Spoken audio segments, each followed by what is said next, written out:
A number of people are joining Team Trump as we enter the final 3 months of the campaign. Trump campaign vets Corey Lewandowski and Tim Murtaugh joined the team last month. And in the past week, former Democrat turned independent presidential candidate Robert F. Kennedy Jr. and former Democrat Congresswoman Tulsi Gabbard are now honorary co-chairs of the transition team.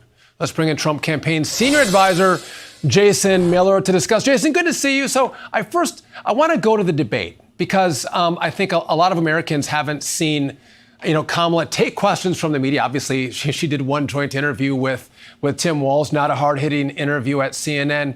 But we're all looking forward to the debate of September 10th. But I don't know that Kamala has actually confirmed the debate. Is it going to happen? What's the latest on the ABC debate? Well, Sean, good morning. I think that's a great question with regard to the debate. I think that the Harris campaign is looking for an escape hatch, is looking for a way to get out of this debate. To be clear, these are the rules that the Democrats wrote. These are the rules that we had in place for the CNN debate. Everyone had agreed to the rules, at least informally, with ABC. We have a deal with ABC.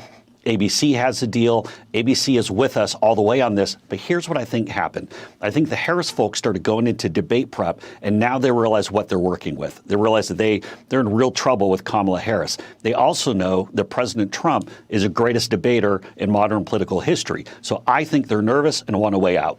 So is your point that actually Kamala Harris's team has not confirmed the September 10th debate?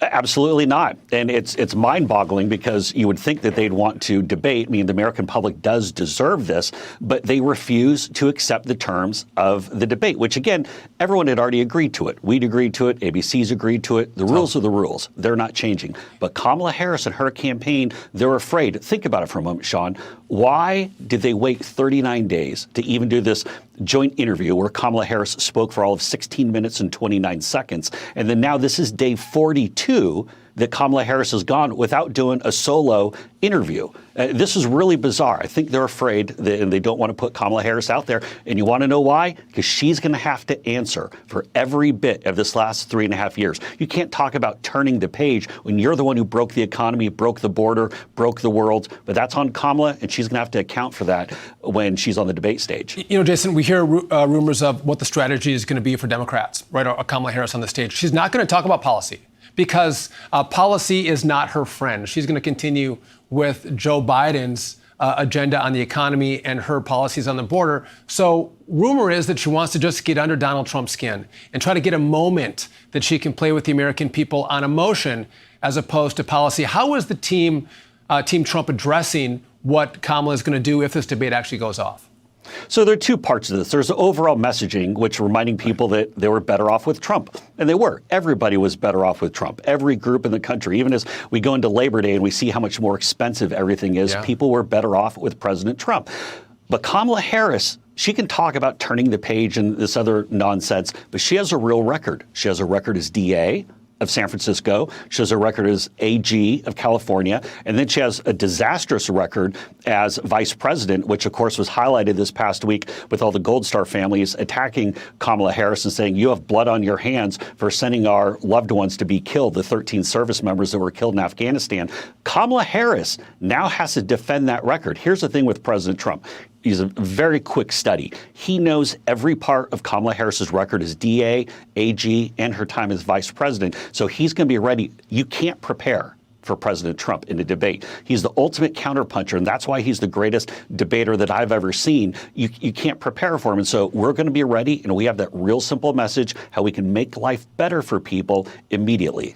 And again, there's very different strategies for the two campaigns. Donald Trump talking to the media, going to the microphone, laying out policies on where he wants to take the country, and Kamala Harris hiding from the media, afraid to go to the microphone.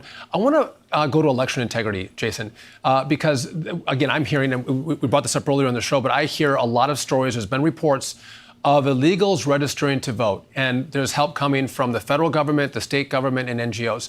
In my home state of Wisconsin, right, I went to the DMV, and right where you get your license, it says U.S. citizens can easily get a free ID for voting. That sounds really great. But then in really big letters, it says, no birth certificate, no problem. Ask us how. Well, Jason, if you don't have a birth certificate, the odds are you probably are not a U.S. citizen. And again, I think this is a roundabout way to get illegals to register to vote.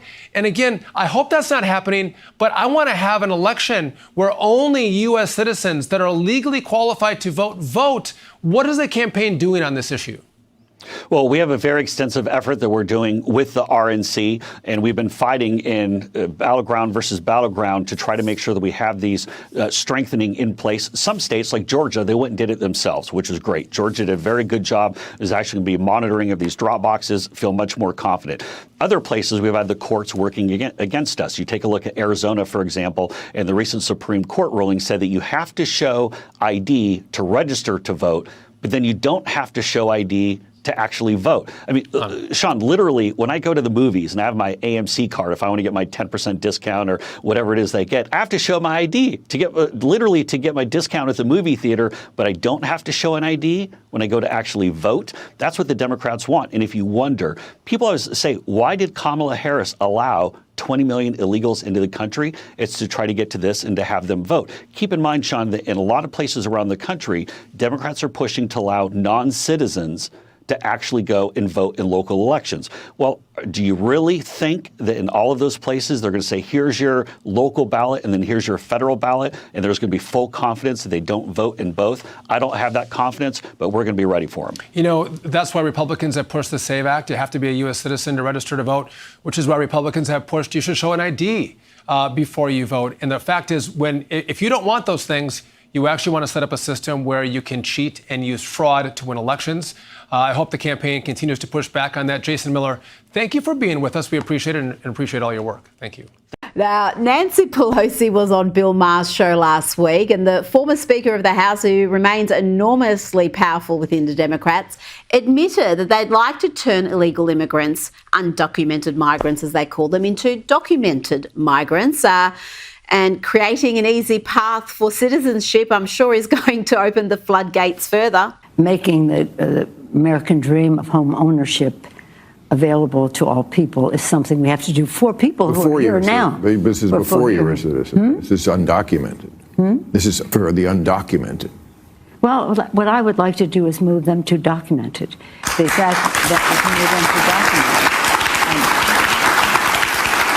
One of the best things that we can do for our economy is to pass comprehensive immigration reform. It's part of the plan, isn't it? There's a reason why they dismantled Trump's tough policies, and we've seen record numbers come across that southern border illegally every single year of the Biden administration.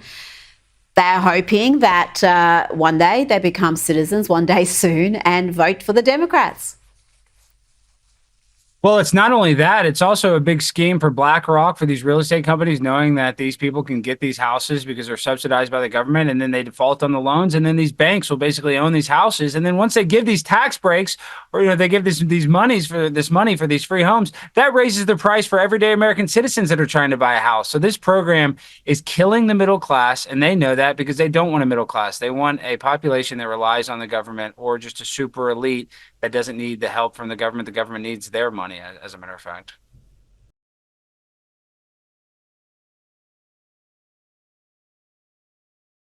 Honorary. Honorary. Strengthening. Strengthening. Roundabout. Roundabout. The odds are. The odds are. Get under one's skin. Get under one's skin. Bizarre. Bizarre. Mind-boggling. Mind-boggling. If you enjoy this content, please consider subscribing to my channel to stay up to date with future videos. Thank you for watching.